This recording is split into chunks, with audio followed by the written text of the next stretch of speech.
আসসালামু আলাইকুম। হিন্দু ভাইদের জন্য আদাব। আগামীকাল জাতীয় ত্রয়োদশ নির্বাচন সারা বাংলাদেশে অনুষ্ঠিত হচ্ছে। তারই ধারাবাহিকতায় রংপুর 3-এও আমাদের এই নির্বাচন অনুষ্ঠিত হচ্ছে। আমরা আশা করব যে রংপুর একটা পিসফুল জায়গা, রংপুর একটা শান্তিপূর্ণ জায়গা।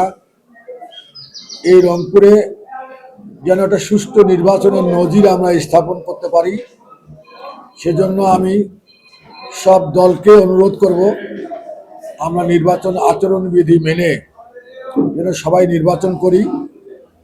কালকে নির্বাচন হবে, পরশুদিন থেকে আমরা একই প্ল্যাটফর্মে থাকব। জয় পরাজয় আল্লাহর হাতে। আমি মনে করি এই দায়িত্বটা আমাদের বিশেষ করে প্রত্যেকটা রাজনৈতিক দলের নেতৃবৃন্দ এটা নেবে, এটা প্রত্যাশা করব। আর আমি রংপুরবাসীকে অনুরোধ করব, রংপুর জাতীয় পার্টির রাজধানী এবং জাতীয় পার্টির প্রতিষ্ঠাতা চেয়ারম্যান মরহুম জনাব হোসেন মোহাম্মদ এরশাদ এই রংপুরেই সাহিত্য আছেন।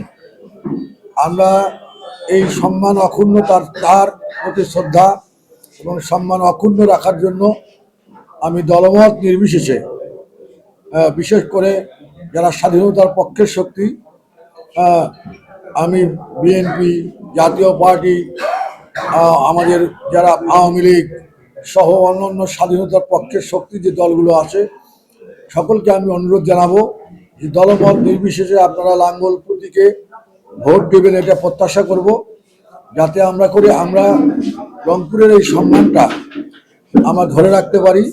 সারা বাংলাদেশ জানে যে রংপুর হলো এরশাদের জায়গা। এই এরশাদের মানুষগুলো যেন আমরা সবাই ঐক্যবদ্ধভাবে আমরা দলমত নির্বিশেষে হোসেন মোহাম্মদ এরশাদের সেই রেখে যাওয়া জাতীয় পার্টির এখন বর্তমান যিনি প্রার্থী জনাব গোলাম মোহাম্মদ কাদেরকে লাঙ্গল প্রতীকে ভোট দেওয়ার আমি আহ্বান জানাবো।